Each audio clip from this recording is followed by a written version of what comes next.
It's actually really fun to be chairing this because there's a number of Canadians who are on this panel, including Alex Wong, who's the next panelist. Alex has a bachelor's degree from the University of Toronto, and his master's was from Harvard, but we'll allow him that. He worked in Calgary for 14 years. He has worked as an engineer for General Motors, a senior manager for strategic services at what was formerly Anderson Consulting, served on the board of various nonprofits, including the World Computer Exchange. He's the senior director and the head of the Center for Global Industries at the World Economic Forum and has been there since 2000. So, Alex?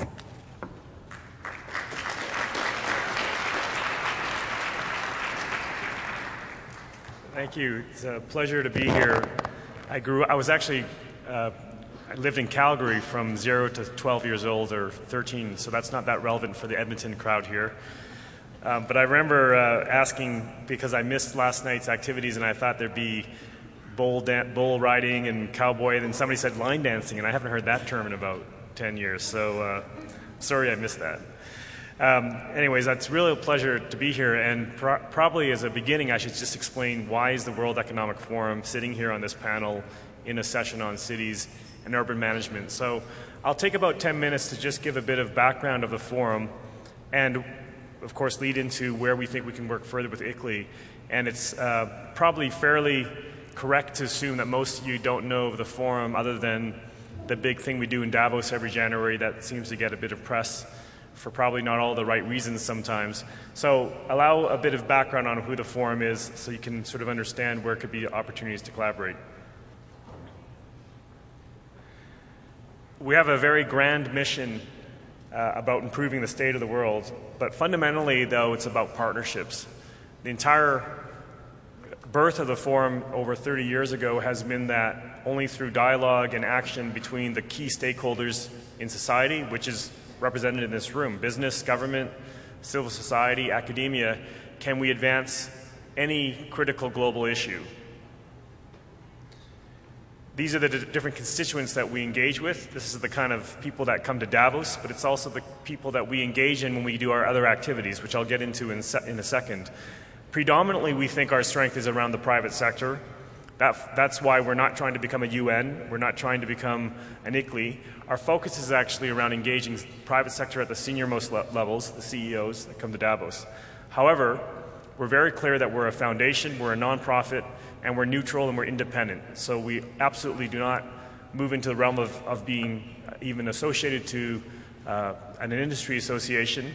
And we do that by engaging other stakeholders into all of our different activities. And you can see just a list of who we have here, who we typically engage in our activities.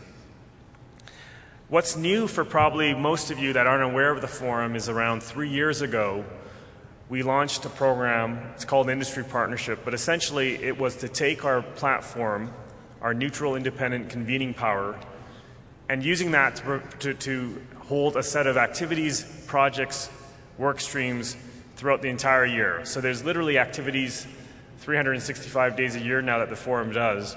Many of them are private, many of them are private working meetings, and I wanted to show a kind of quick profile of, therefore, what is the typical activities that we do.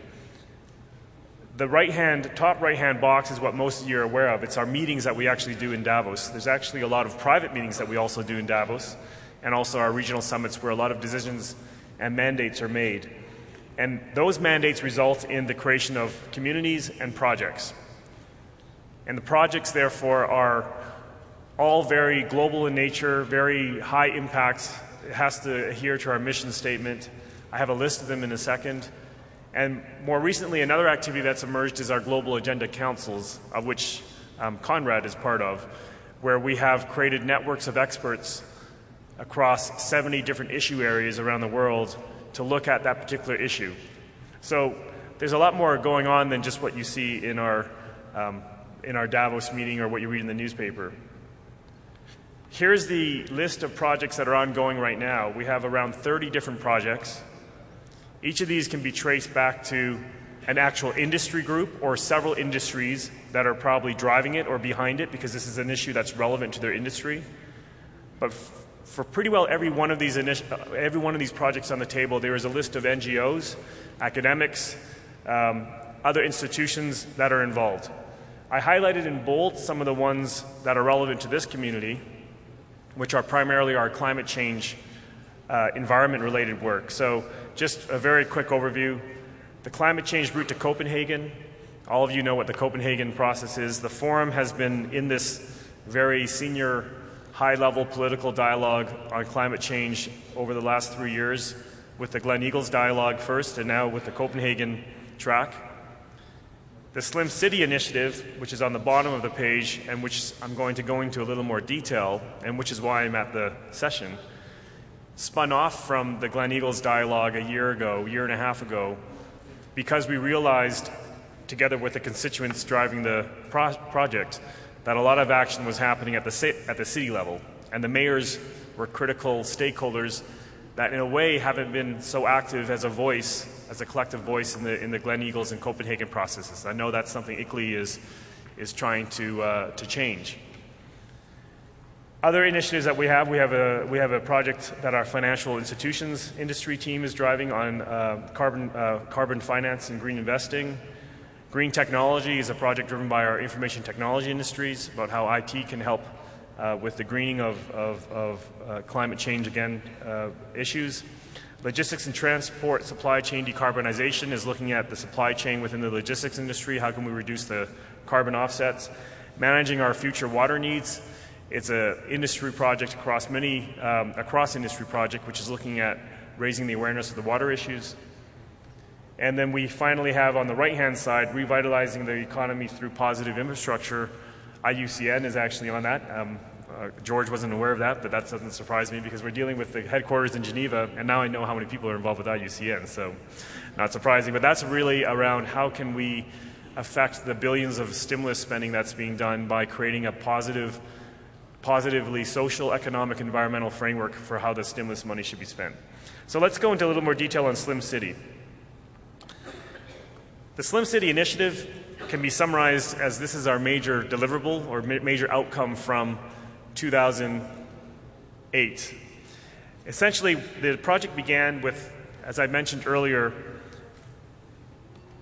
the realization that the forum had a role to play to bring all this dialogue on climate change and best practices and all the research and solutions that are being discussed down to the city level and actually influence mayors and decision makers at the mayoral level, because those are the key stakeholders that will drive change.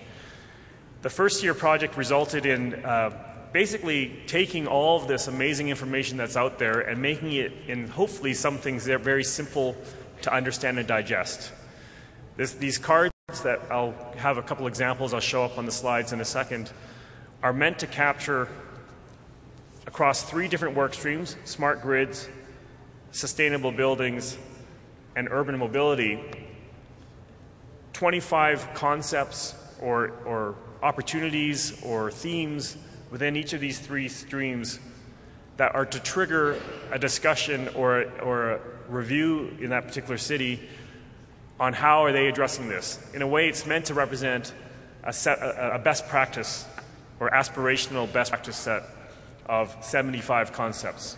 It's global, so of course they're not localized. Some will apply more than others, and depending on what city, what region you're in.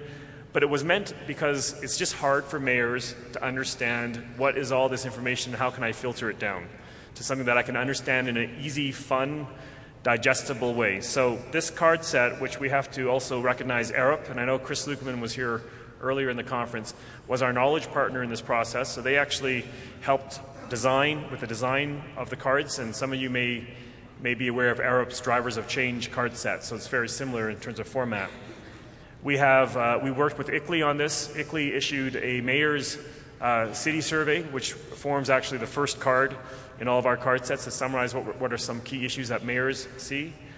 And then we really drew this across our expert network, whether it's our steering board, and you can see that we have a handful of companies across engineering, construction, energy, transportation, information technology, as well as our network of experts. I mentioned the Global Agenda Councils earlier, and we had very deep engagement within our Global Agenda Councils from